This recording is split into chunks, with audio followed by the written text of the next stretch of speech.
Misalmod sa protest ride ang kapin usa ka gatos ka mga riders og pribadong sakyanan kaganihang buntag. Usa sa mga organizers gipasakaan og kaso. Ang detalye sa report ni Alan Domingo. Marcos resign! Nangulo sa gipahigayong kalihukan sa Cebu City ang mga kanhi kongrehista Mike Defensor o Jacinto Jing Paras. Gituyok sa mga riders ng mga supporter ni kanhi Presidente Rodrigo Duterte ang mga dagkong dalan sa dakbayan. Ang plano nga moagi duol sa usa ka dakong establishmento diin gipahigayon ang ASEAN Tourism Forum wa mahinayon human sila gibabagan sa kapulisan. Kami nagkaroon ng blockade.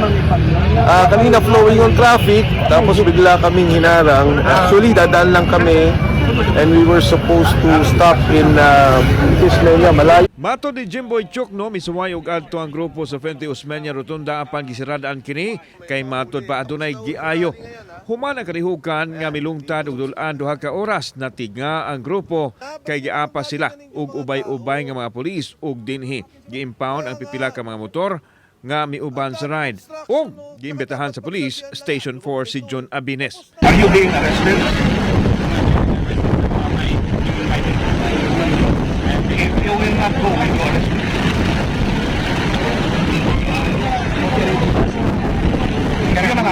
I would like Midugang si Chukno nga ilan na lang nahibaw-an nga giandam na ang kasong violation sa Batas Pambansa 880 o the Public Assembly Act of 1985. First frustrated. But now we are angry because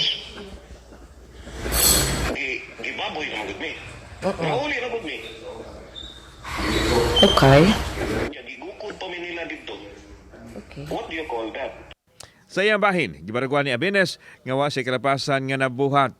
Ipadayag ni Abines nga igo ra siyang nagpaabot sa iyang baruganan sa mga lain-laing isyu sa katilingban. Usa sa mga panawagan sa grupo ang pagpagkanaog sa katungdanan ni Presidente Ferdinand Bongbong Marcos Jr.